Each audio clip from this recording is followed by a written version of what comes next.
So welcome everybody to this webinar. Would you like to become a safe consultant? SPC will help you. Unfortunately, Tim Jackson had to cancel last week, but the great Darren Wilmshurst accepted our last minute invitation and is here with us. Thank you for accepting it. It will be awesome. So for today, what we have a webinar brought to you by Agile Thinkers, Scale Agile, and C Prime RadTech, which is now the brand. And Agile Thinkers, the company that I'm working in, is focused on 5 areas: consultancy, education, events, academy, and university. So our job is to teach and to help companies adopting new ways of working in their organizations. So regarding the events for this year, we have the Experience Agile Week 2021. Suki Kang was last year one of our speakers, lovely speakers that we accepted our invitation. And this year it will happen between the 25th and 29th of September, and it will be online. The Experience Agile Week is already online. The tickets are already available, so you can go to experienceagile.org to grab yours. And you can see the agenda, the webinars that we have until September, and all the topics that will be brought on that will be discussed on that conference. So with this out of the way, I'm your host for today, David, speaking from Lisbon, Portugal. And so to give you some of my background, I had the opportunity to work with several companies as a software engineer in the last years, in some startups and developing some product. I was always some product developer, less than project developer. I was always building products for startups. But then a couple of years ago, I thought that there could be a better way to do this. There could be a better way to understand what the client needs, how to keep the team motivated and with a sustainable pace. So therefore, I studied a couple of practices and some topics that helped me reach there. And that's why I'm here working at Agile Thinkers to help those companies and those founders and those people to reach that. For today, we have this topic: would you like to become a safe consultant? SPC will help you, and the panel consists with Darren Wilmshurst, which is an active Agile practitioner and coach, a leading safe practice at RadTech. Is an SPCT and was inducted as a Safe Fellow program by Scale Agile.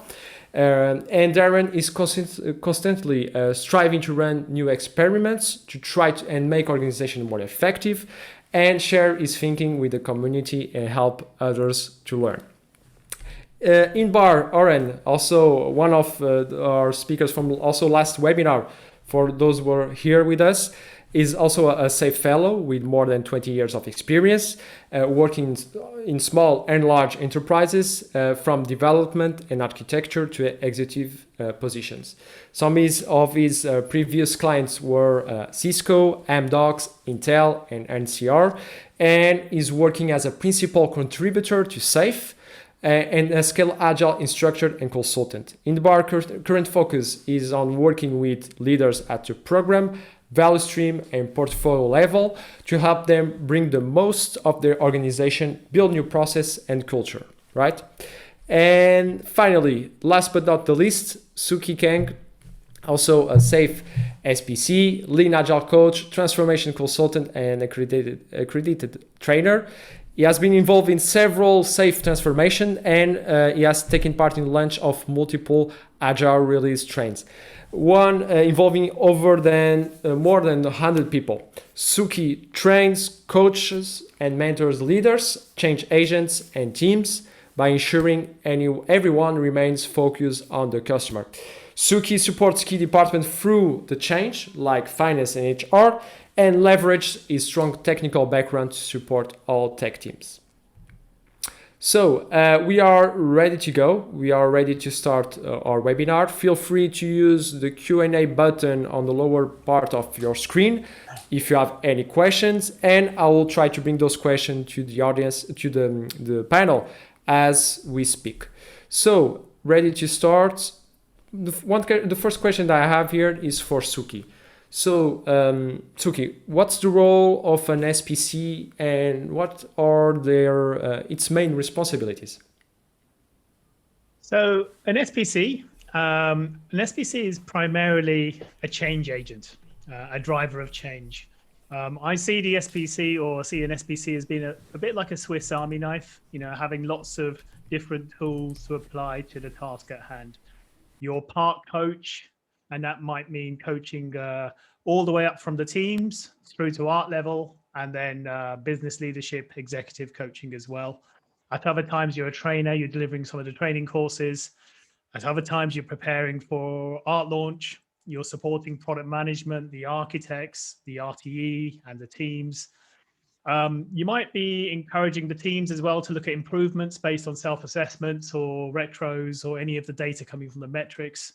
You'll be working with quite a few other roles that you don't typically see on the big picture, such as middle managers, helping them through the transformation. And then there's a few additional things as well, like maybe setting up a LACE, evaluating metrics, looking for opportunities to optimize the value stream and the flow of value within the value stream as well. So it's a really varied role, and no day is the same as the previous day. Well, apart from a 2-day training course, but every day is different, every week is different, and every engagement is different as well. We have here just a quick question from the others. I think all of you can give an answer on this. How much Agile experience would you say will be necessary to be an SPC? I can answer. Well, I'll answer that one now because I think in terms of attending the course, all stakeholders in a lean agile transformation are welcome, regardless of experience. But if you intend to take the exam and practice as an SBC, we say that as a prerequisite, having at least 3 years of experience in Agile is welcome. Okay. Any other thoughts? 3 years. So that's the number of that Darren answered. I don't know who made this question. It's anonymous attendee, but well, I think I hope we answered your questions. So by the way, Darren, so you talk about the experience, the course versus actual practice and in real situation. So how do you start? How do you prepare first for getting that practice and that experience, and then prepare for the certification itself for the SPC? Yeah, look, let's be clear that attending and implementing SAFe class is a significant investment in terms and money. It's an intense 4-day course. There's a real danger, particularly with this new online world, that people will attend the course and still try and commit to meetings during the course. Don't do that. Please don't do that. It's disrupted the class, but also, just give yourself the time and space to focus on those 4 days. That's the first thing. Also, in terms of prereqs, again, if you're tending to practice or take the exam, Agile experience is also helpful. Also, experience in software development, testing, business analysis, product management is also helpful, and probably one or more relevant Agile certifications as well.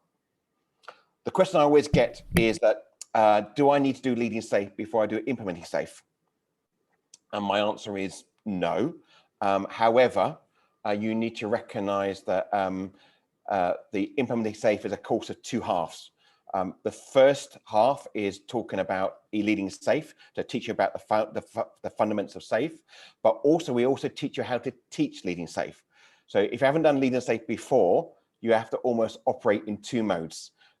I need to learn about it and also think about how I teach it as well. It's not difficult. I mean, that's how I did it when I did it back in 2013. But if you have done leading SAFe before, it means you operate in 1 mode. And also sometimes it's quite good to get a refresh on some of the principles of SAFe as well. And the final thing I'd say as well is in terms of exam prep as well. It's a tough exam. It's not an exam where you stay awake and I'll be fine, get through. It's not. It's a tough exam. So I always suggest that as soon as you've done the class, do the practice exam as soon as possible, because it's a great leading indicator. It will tell you where your knowledge is certain and where your knowledge isn't so certain. It will tell you the questions you've got wrong. It won't tell you the right answers, but it give an indication of where your knowledge is weak. Then go back to your study guide, read around those areas, and retake the practice exam. But get to a point where you feel confident enough that you've got enough knowledge before you take the real exam. And when you take that real exam, think about when you as an individual are operating at your best. I'm very much an early morning person. I am not a night owl. 10 o'clock, I'm done. So think about when am I best? So take the exam when you're best, and make sure when you take it, you're in an environment that you won't get interrupted as well. Again, you want to give you the best chance to pass that certification. Perfect. Thank you, Darren. By the way, there is an question here from Kumar. He completed SAFE Product Owner Product Management last year and is pursuing a next certification. Is SPC the best choice now for him? Kumar, I'd ask you again, where's your direction of travel and what you want to try and achieve? Yeah. So before I answer that one, because again, there's a whole curriculum of certifications. And for me, it's about doing the right certification for your direction of travel. So it might be SBC, it might be something else. Okay, perfect. Yeah, thank you, Kumar. Okay, and now going to Inbar. Where in the implementation roadmap you think the SPC has a critical role on that? So I think the SPC is the critical role probably all across the implementation roadmap. Yeah. As you're thinking about implementing SAFE, it just is you're pursuing different parts of the role in this. If we're just getting out, it's getting people to understand why do we need to change, getting people to understand the reason to change, building powerful coalition for change, convincing executives around that, building the right stakeholders that can work with you. And that is important, because if you don't build the right coalition, you won't be able to be successful. But then as you're moving on and you're starting to identify the value stream, try to identify where you should start. And SPC is a super critical role there in helping guide that work. And then, of course, further on, as you're preparing to launch your first train, some of the focus is on training people and getting their understanding. And then on coaching the train, growing the implementation, it's always critical. But I would say that the focus changes. I mean, there are parts where it's more of the coach, and there are parts where it's more of the trainer, and you have to understand what your preferences. Not everybody can do both. It's also a matter of, and Darren was talking about that earlier, you can take the course, you can pass the exam, you can start an implementation, but the question is, should you? If I was starting my first implementation, especially in the beginning of the implementation roadmap, I would reach out to experienced SPCs or SBCTs out there in the field and bring them on. There's a reason why there's an icon on the implementation roadmap of the partner network. This is where this would be really important. Now, as you're scaling the implementation, you should still have partners to work with you and help you with strategy, but probably having internal SPCs to grow and drive some of the day-to-day work is crucial. But in the beginning, yes, you should have an SPC, but I would even say, especially the more complex the implementation, you should probably have an SBCT helping you with that, and guiding you as a beginner SPC. You just finished the class. Now get your experience by having somebody experienced work with you. Yeah. Thank you, Inbar. Regarding what Inbar mentioned and the scalability and the context, there is several skills that an SPC must acquire also during his journey, right? You are Inbar already spoke about some of them, Darren and Suki. So what do you think can be for all of you, or for all of you, this question? What skills an SPC should invest? First of all, should invest besides the certification, besides the practice on the context and the work environment, which other skills you must invest for the teams and the organization to benefit from that? Because an experienced one and a skilled SPCs is completely different, right? Again, I think that's really changed for me. I was one of those kids that I was into maths. I was never a reader.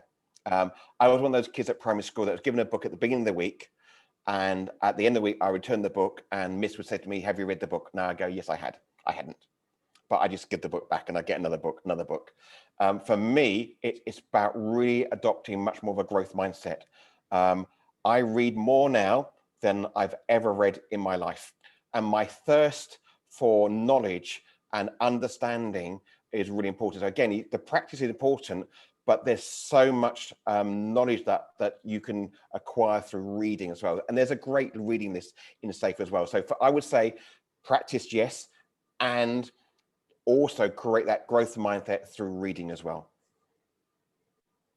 Yeah, the first for knowledge also comes because of the passion that you have on the topics, right? That's why you are trying to learn more and more and more. If it was a topic that wasn't very interesting for you, you wouldn't be on that direction, right? Any other thought from the rest of you in bar, Suki? So we have one, growth mindset and reading. So I just to add to what Darren said, I think some of the core skills, like some of the people skills like empathy, active listening, being a good communicator, these are all things which are really, really important for the role. The ability to modify your language to suit the audience. You know, when you're talking to teams, when you're talking to some of the other roles, maybe business owners, you're talking to executives, you know, you can't always use the same language. The ability to establish trust. Now, you know, whether that's a skill or, you know, it's something that you need to try and do, because in a part of being a coach as well is being able to establish that trust. The other important one, I think, is the ability to be a systems thinker. You know, to think about things holistically, to take that, you know, that systems view of any changes or optimizations or things or any interventions that you're thinking of. And then you've got a lot of the kind of the, I'd say that more as the day-to-day, like the ability to persuade, to influence. You need to be persistent, and you know, because you're operating at all levels, from exec through to, you know, individuals within the team. You know, you're going to find there's going to be, you know, you're going to have good days and bad days, you know, and sometimes you'll be feeling great because actually you've really turned the dial. Other days you see a lot of organizational treacle or organizational challenges, and it kind of just gets you down a little bit, but you know, you pick yourself back up. And the final one I would add is, I think increasingly the ability to look at data and draw conclusions based on data, the ability to analyze data, I think that's increasingly important as well. Yeah, totally agree with you. Having a different vocabulary for talking with different people, knowing how to interact with different personas, different job titles, also different objectives, and the system thinker part is very interesting, because it's something that you have to learn with practice. You have to run some workshops. You have to understand what's going on, and reading is just, in those cases, is not just enough. You have to live the thing also, so you can grow and you can have those experiences to share with the audience. And regarding I have here some questions from the audience, but I think we can take it for a little bit later on. Getting back to our story over here, Darren, and which are some of the pitfalls you found during your experience getting back in the day from the first days that we were working in this environment? Which were some of the pitfalls? The key pitfall I see is that, you know, that if you are once you pass the exam, you're a certified SBC. Happy days, which mean that you can teach a lot of classes. It doesn't mean that you should. So and if you do decide to teach, don't believe that you can teach it on your own the week after you pass the exam. Often we see people say, okay, okay, that's right, I can certify at the weekend, and next week I'm teaching Leading Safe. Okay, that's not a great idea. For me, when I started teaching Leading Safe, I did it as a pair. It was me and Randall. And the reason we did that, because it's quite a big body of work. And it meant that we had two heads better than one. It meant that if I didn't know the answer, then maybe Randall did as well, and we could share the load. So for me, if you're going to think about teaching Leading Safe for the first time, do it as a pair. You can do it with some experience, even better, because they can then shoulder some of the heavy lifting. There are some parts of Leading Safe that are easier to teach than others, but at least gets you into the habit of teaching Leading Safe and get familiar with some of the materials as well. And then next time you do it, then sort the modules around and become more experienced as well. So for me, really, really important that, that don't think that you're certified, that you can teach these things on your own. Find someone to pair with, someone with experience that can start to mentor you through that process as well. That's a massive pitfall. We've seen some classes taught by newly certified SBCs that have not been a great experience for delegates. So just be careful of that. Yeah, if I could just add to that. So my personal story was the first time, after my SPC, the first time I was interested in teaching Leading Safe, the first time I just sat at the back of the class and I shadowed. I just watched, I observed, I just listened. That's all I did. It was almost like being a delegate, but without, doing the exercises. That was the first time. The second time, the second Leading Safe, I delivered one module on day one, and I delivered one module on day two, and that was it. The third time, I delivered 50% of the class, and the other trainer delivered 50%. And then I think it was the fourth time I delivered that class myself. So there's a bit of a gradual ramp up. Yeah, step by step, right? And you and I pair as well, Suki, early days. We don't talk about that.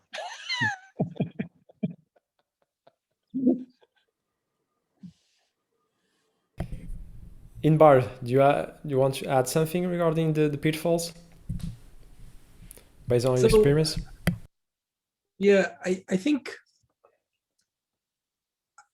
sometimes we, on the one hand, I completely agree with everything that Darren and Suki said, but sometimes you also have to dare. Sometimes you have to try things that you haven't. You're now trying something new. You can't find somebody to pair with you on a specific thing. You've had somebody you paired with them on a Leading Safe, and now you're helping coach your first PI planning or your second PI planning. That's even if the first one you had somebody to pair with, the second one is still going to be stressful. So you have to understand that during your work, there's going to be things that are going to come up that you've never ran across before. And you're just going to have to tackle them or call a friend and say, okay, this is happening. What do you think I should be doing? And ask some advice.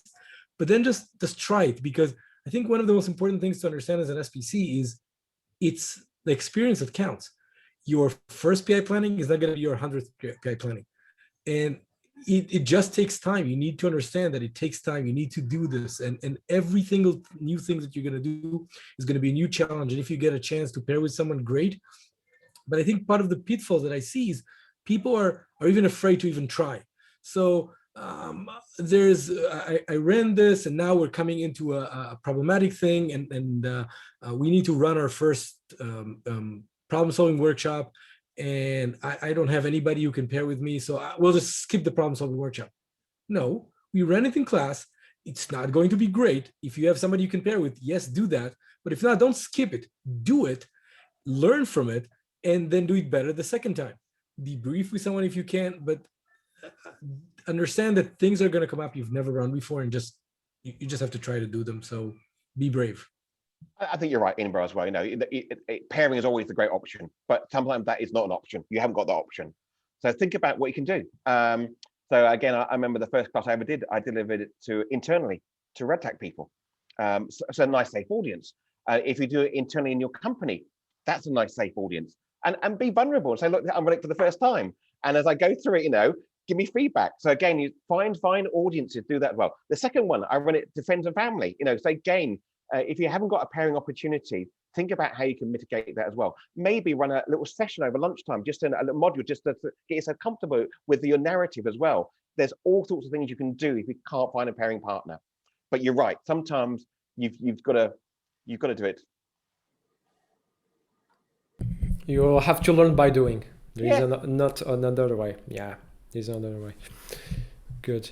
Let me get back here to the Q&A. There is somebody asking, I don't know who is anonymous, what's the cost for taking the SPC exam? That's one of the questions. I don't know if you want to add something here. It depends. I don't know. And the other one is, in your opinion, why SAFe SPC is superior to Scrum at Scale, to LESS, while scaling across the enterprise? Well, that can be a provocative one also. I think the price one is the easier one. The price one is it's included in the price of the class. So when you come to an implementing SAFe class, you get included the price of the certification. That's the easy question. That's it. The Yeah. second one, well, I'll let Darren and Suki answer first. What I like to say is the underlying principles. The underlying principles are pretty much the same. There's somebody I know who's a Scrum at Scale trainer. I showed him the 10 SAFe principles. He agreed with every single one of them. Yeah, the underlying principles are the same. And in my humble opinion, I think the competition is not other scaling frameworks. I think the competition is the traditional way of working. That's what we're trying to move companies away from, so they can get better products and services out to their customers. So yeah, that would be my take on it. Yeah, I wish we'd talk more about what we have in common than our differences. And again, I'm a LESS practitioner as well. And look at the LESS principles; they're almost identical to the SAFe principles. So again, the foundation of what we're trying to achieve are the same as well. The thing I would say about SAFe, it's a much more enterprise model than the others.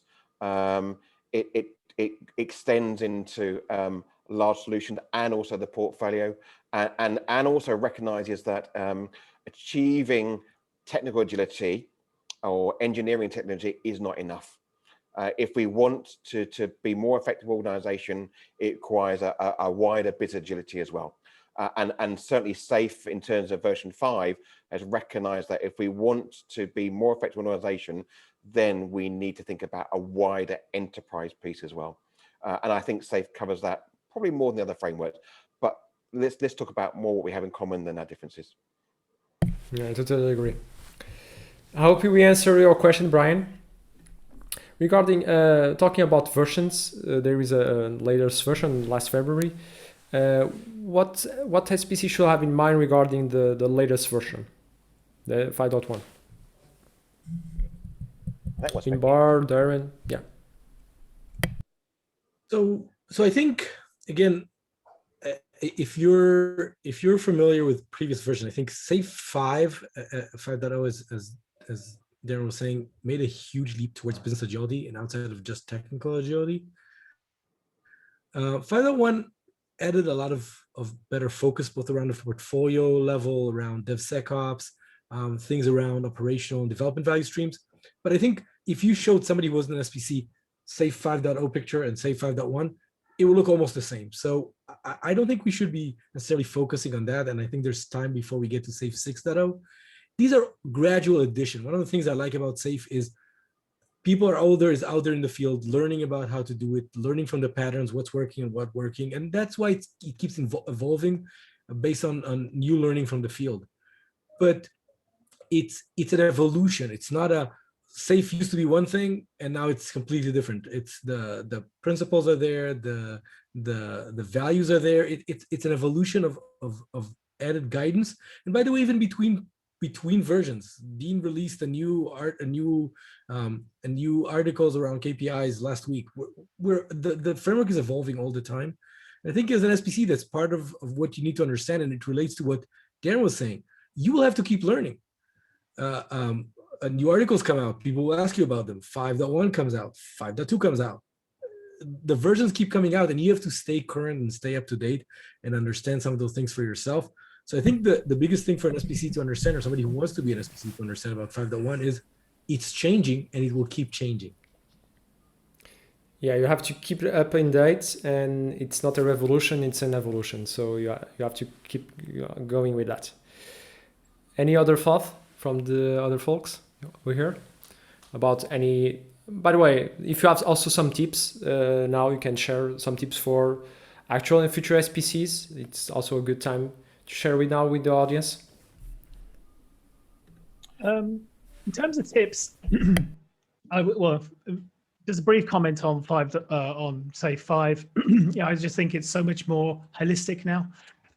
Previously, we would focus on just the technology teams, the engineering teams, and we would kind of leave those in HR, marketing, finance out when they could benefit so much from the lean agile approach. So personally, on a personal level, I'm really glad that Save 5 really embraces all of that. So for a lean agile enterprise, so I think that's very welcome. But in terms of tips, for SPCs, I think you need to really think about, if you're in a larger organization, you might wish to specialize in a certain area potentially. So what I mean by that is, are you better off coaching at team or art level? Are you better off concentrating on customer centricity and product design and helping some of those folks out? Or maybe operating more at portfolio level? It might be best placed based on your skills and experience. Don't spread yourself too thin. Obviously, the answer depends on how many other SPCs are there as well. But there's a lot to do, and you just want to make sure that you don't spread yourself too thin. Are there others who can share the workload? And I'd also say take time to reflect as well. You're going to have days where you have information overload, and you need to have that thinking time and that reflection time as well. And I would just echo the reading point. Read. There's so much knowledge out there. Thanks to several books, I'm a much better person today than I was, even 6 months ago, just because of all the reading. And a shout out to the SAI podcast as well, the Scaled Agile podcast. I have a wealth of information, really good tips. And there's other podcasts as well. For example, Mick Kirsten, who wrote the book Project to Product, one of the keynote speakers at the previous SAFE conference, some of his podcasts as well. So much good learning, so many good stories that you can hear and benefit from. Yeah, I think that's really good. Just recognize where your home turf is in terms of your own skills, and that also goes to teaching as well. You could potentially teach all 13 courses, but actually, I've never been an architect. I was a developer back in 1985, doing Fortran and Pascal. There's no way I'm going to teach the Agile software engineering course. So again, recognize it again, because you can doesn't mean you should as well. And for me, I think. Yes, my passion is about making organization more effective end to end, but also, I wouldn't be where I am today without the support of people that mentored and shaped me as an individual. So for me, if you can find someone to mentor you through becoming an SBC and then that mentoring afterwards, that's great. So think about, is anyone that's an experienced SBC or an SBCT that you would want to mentor you? That would be great. If not, reach out to a partner network. For me, that's really important that we start to grow those certified SBCs to become more experienced and potentially join the SBCT program as well.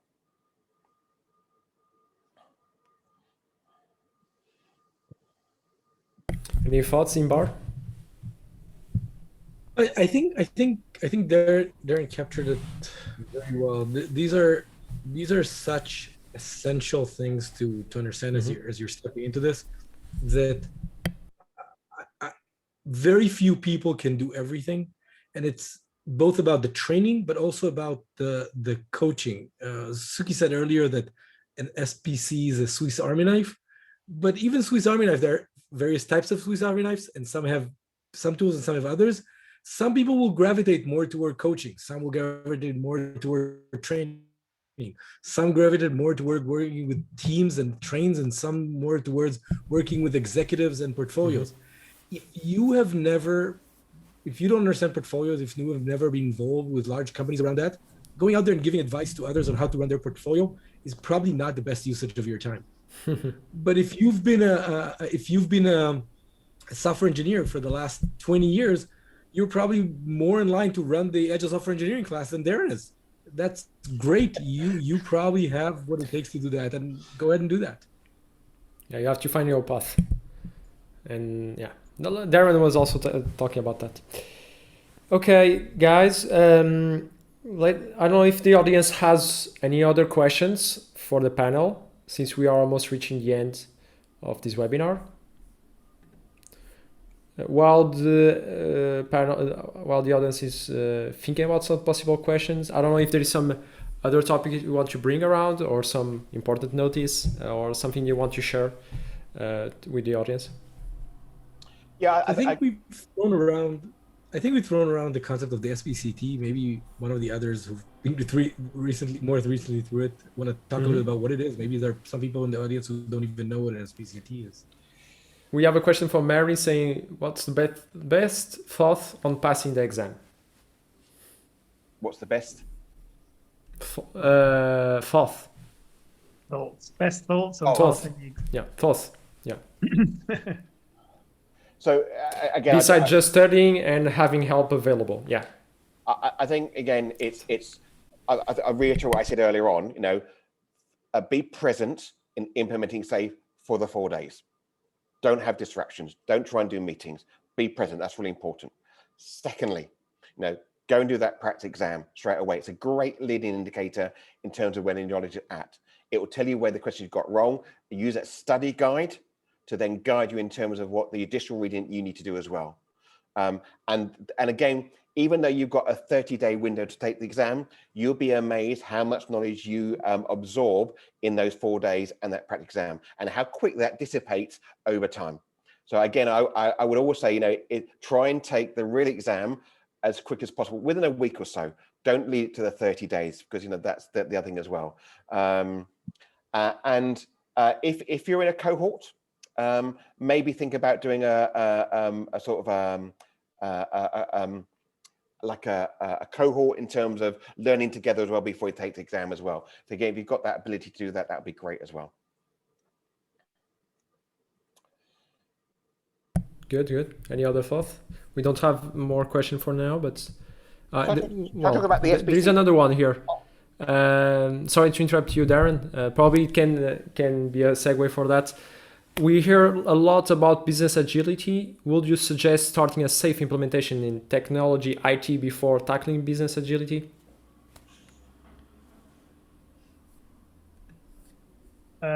We kind of do, because, you know, most SAFe pilots start off as what we call essential SAFe, which is where we implement the principles and the practices at team level and at art level, and we make sure that, you know, that is actually turning the dial in terms of, you know, value, before we then look to expand that implementation. So naturally, that's what we would do anyway. We would get those core team and technical agility practices working well before looking to expand. Typically, I mean, there's always exceptions to the rule. Some organizations want to do portfolio first, which is an increasingly common pattern. Yeah, the wider business agility piece needs to be built on a strong foundation, and that foundation is the teams and the art delivering value really well. Good. Any other thoughts about this one? Well, good answer. I think Suki got it all. Yeah. Darren, sorry to interrupt you, but what you were saying, can you involve on that?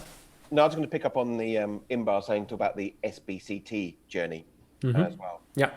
Again, it's not unusual to be implementing SAFe class and how do I become an SBCT? Well, you're not even an SPC yet. So take it easy. So first of all, you need to be assigned to a gold partner, because they will nominate you through that process as well. So if you're thinking about becoming an SBC, you need to be aligned to a gold partner. They will nominate you.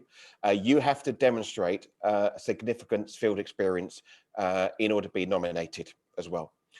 So you need to have taught a number of courses, you need to have done an art launch, you've done an INA, evaluation workshop. You need to demonstrate significant experience. If that's the case, you get nominated, you get screened by Scaled Agile Link. You get 2 interviews to make sure that you've got the right experience, the right gravitas, to go on to what they call immersion week. So you get invited to immersion week. There's 3 of those a year. They're currently online. And you invite to immersion week. The first day is quite a daunting day. You're on stage presenting, leading SAFe, potentially to Dean himself. There's a coaching example that you have to role play as well. And there's a lightning talk you have to do as well. So it's quite an intensive first day. And then you get to participate in an exemplar class run by Dean and Imbar. So you get to see how implementation is taught. At the end of that, you then become an SBCT candidate. You then have to demonstrate even more field experience, potentially within the first year. So more art launches, more implementations, and some other toolkits and stuff like that as well. And we say a year because at the end of the first year, if you haven't quite got over the line, then you might be subject to even more requirements as well. And at the end of 2 years, there's a review in terms of whether you stay on the program or not as well. But once you've then completed all of those field requirements, you then have to do a pairing test. You have to teach implementing safe with someone's Scale Agile Link as well. It's almost like a 4-day interview. You're on stage with Scale Agile Link teaching things as well. Again, just to make sure again that as an SBCT that are teaching SBCs, you've got the requisite knowledge and skills to do that as well. So it is really an intense program. You have to demonstrate significant field experience to be nominated. You have to be a part of a gold partner. Once you get through immersion week, which is again quite daunting, you have to demonstrate more field experience and then do a pairing test at the end as well to be then considered as an SBCT. I think one of the most important parts about what Darren just said is these are the people who will be teaching you your implementing safe class. So the people who are there teaching you to be an SPC. So one of the reasons why should you go and take an implementing safe class? Because you'll be learning from people who have done it a lot of times, and just getting 4 days with Darren or Suki in a room to ask them a question could be worth the price of the class alone. Getting them across this, and the class has so many exercises where you get to really run your own scenarios, identify your own value streams, solve specific problems that you have. And it will really get you to a point where you can put your own problems in front of really experienced people's, getting to know them, building your network. And then when you're running your first thing and you're kind of afraid of doing it by yourself, well, then you don't just have to reach to a random person. You can reach Darren or Suki, really experienced people who've just taught you, and they can come and help you do this. And I think that's an invaluable part of it. I think one of the things I love about attending and implementing safe class, and I've attended so many of those, is the stories I hear, the amazing things of people that have done. The certification is great. The thing you can do with it is great, but being in a room with such experienced people and learning from them, and those classes are always taught by 2 SPCTs. So you get so much perspective, you get so much breadth of knowledge that is by itself a reason to attend a class, I think. And it's an intense program. There's still less than 100 SBCTs worldwide. We've got 3 of them here. Yeah. So it's 4% of the 97 world. 97 are not here. If you make the math. We have here another question. Is there a recommended number of SPCs per number of people to train in an organization? So can I just clarify that? Are we talking about training a class or implementing a train? Can anyone clarify that for me? Let me do the training first of all. Okay, so a train. Okay, in terms of training, implementing safe has to have 2 trainers. Leading safe in a public class have to have 2 trainers as well. I think from a quality perspective, we as an organization, we provide 2 trainers. Listen to one trainer for 2 days on their own. It can be tiring for a trainer, and also in terms of the delegates as well. So just as an organization, we like to provide 2 trainers, and it also gives a different breadth, a different tone, different complexion, different diversity in terms of training as well. So but in terms of Scale Agile Link, that it's in terms of implementing safe, have 2 trainers, and leading safe in a public environment has 2 trainers. But other than that, you could train it on your own as well. In terms of launching a train, Again, through my experience, we have a bit of a model. We tend to say, we need at least one coach for 25 people. So if you've got a small train, probably you want 2 coaches, maybe. If you've got a medium train, so 7 to 9 teams on a train, then maybe 3 to 4. And you've got a large train, maybe a few more than that as well. Again, you could have 150 people on the train. You may want 5 or 6 coaches. Again, that preparation and facilitation is going to be quite intense for that first train launch as well. So we have generally a ratio of 1 coach to 25 people on the train. Good. Hope we answer your questions.